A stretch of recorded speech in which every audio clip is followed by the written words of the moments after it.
Archeopunks, Josh Blaylock here. A little bit of a COVID-19 update or global shutdown update.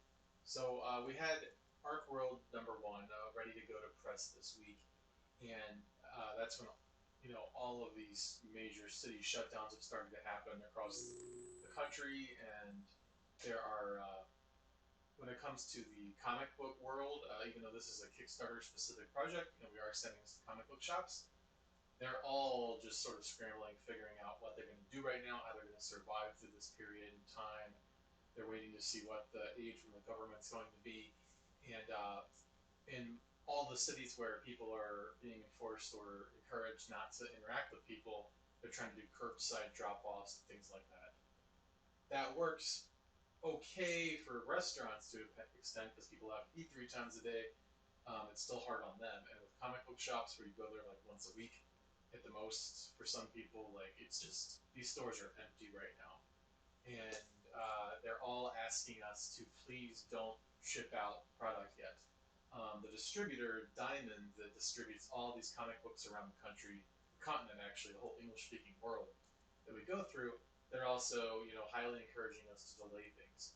So that said, we have to print all of the ArkWorld books at the same time, and we have our orders from the distributor. We know how many to print, but we did some major promotions to incentivize the retailers to get extra copies of these books to give the whole series the best launch possible.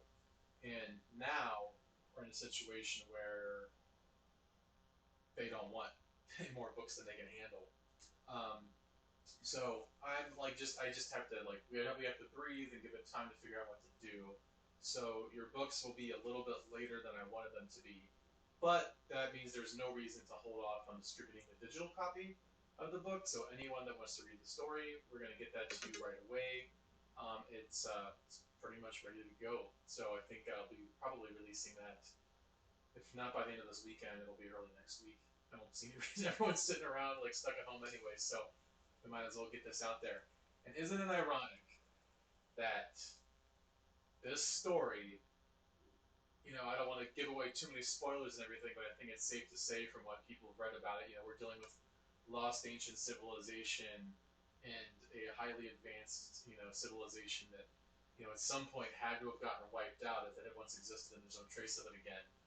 And, that there's all of these myths about, the Hopi Indians having to go into underground cave cities and live for thousands of years, and for the for the in Turkey there's an underground city that's like 20 stories below ground and no one knows how old it is, but coincidentally that's where Göbekli Tepe was discovered, and it's 11,000 or more years old, and it was all intentionally buried to avoid some calamity. So the themes and theory behind this story have to do with a little bit of fiction thrown in, like we're talking about possibly people who were quarantined for thousands of years and under the ground and maybe up in the sky, maybe in orbit, whatever, and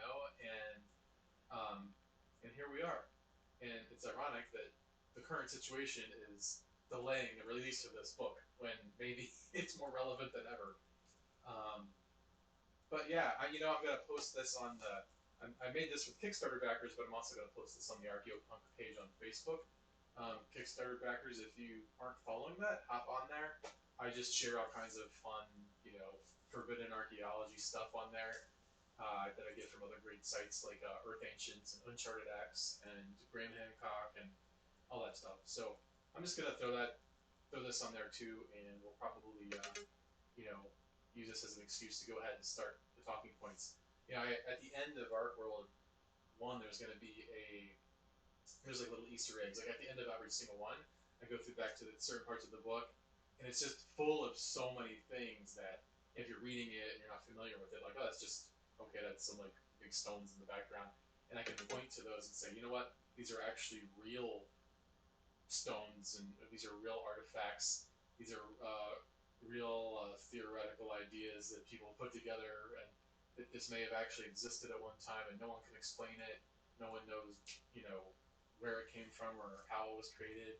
And we just talk about that. So why not do that now during this time? I kind of don't want to throw it out there all too soon because I think about a month from now we're all going to be losing our goddamn minds. and we might want even more excuses to teleconference and talk. But it'd be fun to get the conversation started sometime soon, and there's less pressure than ever to be like super formal about it. Before I was like, I don't know what I was waiting for, just maybe wanting to the lighting and everything else. I don't really have a super professional setup. I got a little bit of equipment. And to be honest, my office is kind of a mess. I've been like putting off cleaning it up because I thought I was going to be doing this big convention season coming up, and Comic Con season 2020 has been canceled across the country. So uh, let's engage via teleconference and YouTube videos and all that shit. All right, that's all I got for now. Again, sorry the book's going to be delayed in shipping.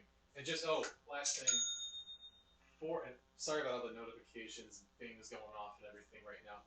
Um, I just wanted to throw this up before any more time went by. When we ship out our books, our warehouse that we use has taken a whole serious protocol precautions. When books get into the facility, they don't touch or any product into their warehouse. They don't touch it for 36 hours. They're going off guidelines of how long it takes any virus to be killed off. Um, and then from there, everyone's using hand sanitizers and gloves and all that stuff. When the postal person or the UPS person comes in to pick up packages, they have a designated person that's the only one to interact with them, and that's only if anything needs to be signed. And that they do all this kind of sterilization stuff. Like they've gone super above board on how they're handling all of the shipments and everything. So, and then once you factor in the time that stuff travels, how long a virus can like live on those surfaces, I'm really proud of those guys and how they're handling that situation. Um, that said, that's where we're at, and I'm gonna get off here so I can go back to doing work and getting this out to you. All right, take care, everyone. Stay safe, stay clean.